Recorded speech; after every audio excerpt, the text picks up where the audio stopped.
Top 10 MMA fighters of all time.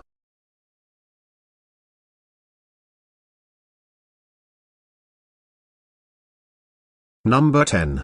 Conor McGregor. Whether you enjoy his trash talking or not, Conor McGregor does walk the walk. Beside being a magnet for the media due to his brashness, he has successfully ascended and obtained both the UFC featherweight and lightweight titles in such a short amount of time. Conor may not be the first fighter to hold the UFC title at two different weight classes, but he is the first one to hold them both simultaneously. Additionally, Conor is a sensational southpaw fighter that may have one of the best left hand to grace MMA fighters. His left punch has laser-like precision and has knocked down many durable fighters. In his fight with Jose Aldo, Conor only needed 13 seconds to win the UFC featherweight title and hand Jose his only knockout loss ever. Conor's personality and confidence in himself grants him the ability to play mental mind game that throws his opponents off. Conor is still young to the sport of MMA fighters and his full potential is not yet known. By the end of the day, he will most likely climb towards the top of this list as he builds up his fight record. That is, if does not get too distracted by the glitz and glamour associated with his success. Number 9. BJ Pennsylvania. Before being known as the prodigy in MMA fighters, BJ Penn was a prodigy on the mats, particularly in. Not only is he one of the all-time fastest person to receive a black belt in Jiu-Jitsu, he also became the first American to win the Jiu-Jitsu World Championship in Brazil. His grappling skills was obvious and a great factor in many of his victories. To back up his Jiu-Jitsu skills, he had great boxing skills that made him a formidable foe during the stand-up portion of the fight. Many people new to the combat sport of MMA fighters will question BJ Penn's legacy due to the wins and losses on his fight record. Without paying careful attention, they will miss the fact that BJ Penn was game to fight anybody. He was naturally a lightweight, yet he fought as a welterweight, middleweight and even at open weight where he faced a 225-pound Lyoto Machida. One of the most memorable scenes associated with BJ Penn was him licking the blood off his gloves after beating Joe Stevenson to a bloody mess. This and the fact that he became the UFC champion at two different weight classes will forever make him one of the all-time greats. Number 8. Chuck Liddell. Before his chin eventually gave away, Chuck Liddell was known for his granite chin and vicious hands. He knocked out some of the biggest names like Tito Ortiz and Randy Couture. Even though Chuck was a Division I NCAA wrestler, he used his grappling skills mainly for takedown defense in order to keep the fight standing up. This strategy and his aggressive nature that is willing to brawl and exchange his punches is what made his fights such a crowd pleaser.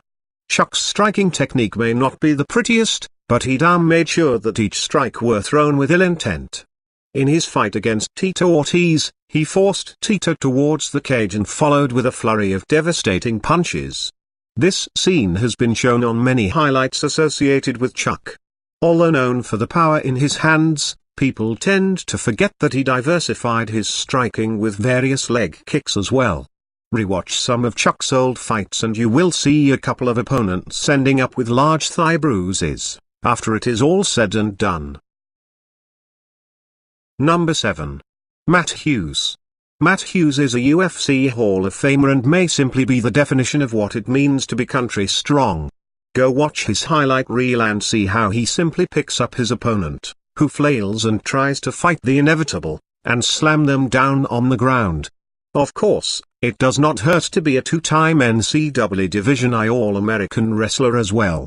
Matt Hughes had a diverse set of takedown techniques in his toolbox to get the opponent down. What made Matt stand out from other fighters with a wrestling background was that he was not simply satisfied with holding his opponent down. Matt's ground and pound was no joke. Whether he is flattening out his opponent while being on their back or holding them down inside control, heavy ground and pounds followed shortly after. Furthermore, he had fantastic submission grappling skills to round out his ground game.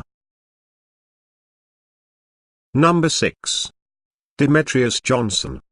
Demetrius Johnson is UFC's first and only UFC flyweight champion.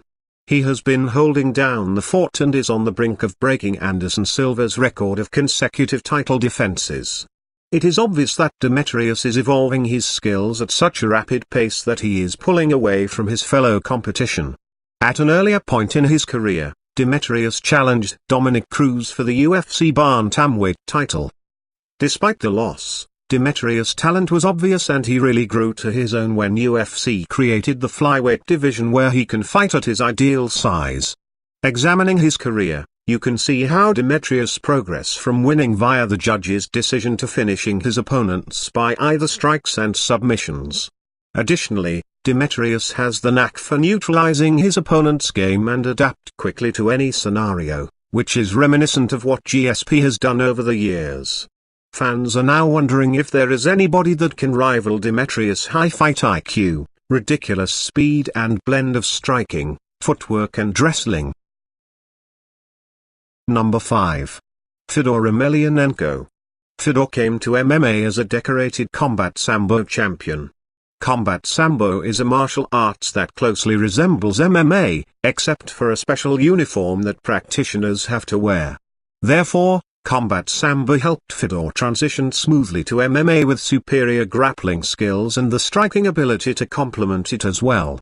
Fedor has always been a stoic figure that rarely expresses emotions before, during or after his fights. Throughout Fedor's career, he never had an imposing physique like Kevin Randleman. More often than not, he showed up to the fight with a paunch belly and his overall size was relatively diminutive compared to his heavyweight opponents. One thing you will quickly learn as you watch his fights is that you should never judge a book by its cover. Irregardless of his body build, his talent and technique always stood out. Furthermore, he is consistently mentioned as the best heavyweight fighter ever and has the record to back it up. Excluding a no-contest result for an accidental headbutt during a fight, Fedor amassed an impressive 27 straight wins before losing by the hands of Fabricio Werdum. Number 4. Jose Aldo.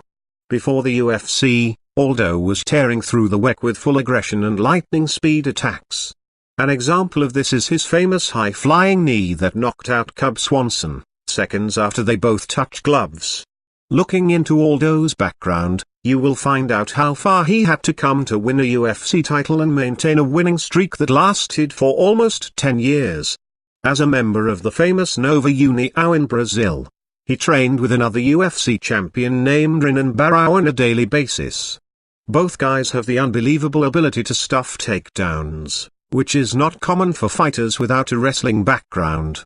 Aldo utilized a mixture of his explosive athleticism with great technical skills to keep the fight standing. Even when he did get taken down, it was difficult for his opponent to keep him down. Another well-known trait of Aldo is his vicious leg kicks that resembled a former UFC heavyweight fighter named Pedro Rizzo, which also happens to be his striking coach and mentor. Number 3. Jon Jones. In 2011, Jon Jones beat Mauricio Shogun Rua to become the UFC youngest champion at the age of 23. He was a phenomenal prospect that rapidly rose through the ranks and is still dominating his competition to this day. At the time of this writing, Jon's record would be flawless if he did not throw an illegal elbow that disqualified him from his match with Matt Hamill, which was a match that he was clearly winning. Combining his unique physical attributes of having an 84-inch wingspan and the willingness to challenge himself by forcing the action where his opponent had the advantage shows mental toughness and a skill beyond his years. For example, he outstruck Shogun Rua, submitted Vitor Belfort and took Daniel Cormier down multiple times. Most pundits would agree that Jon Jones' only weakness is his own self. If he can clean up his act outside the ring while staying motivated for each fight, his reign of terror in the octagon will continue. Number 2. Anderson Silva. Even though Anderson Silva was a high-level black belt in jiu-jitsu, it was his striking skills that made him excel in the UFC octagon. In his prime, Anderson's stand-up skills were so far above anyone else in his division that he often played with his opponent. He incorporated Muay Thai fundamentals like clinches, knees and elbows during his fights, and did it all while looking smooth and effortless. Furthermore, Anderson's counter-striking was top-notch and made a lot of his opponents look like fools as they continuously whiff on their punches. The best example of this is Anderson's fight with Forrest Griffin, the former UFC lightweight champion, where Forrest was so embarrassed by what occurred that he ran out of the octagon shortly after recovering from being knocked out. With all the talent he demonstrated in the ring, Anderson's playfulness and the way he would mock his opponent and back himself up against the cage showed his boldness and lack of fear. Plus, no one could forget his Matrix-like ability to dodge strikes and return fire immediately.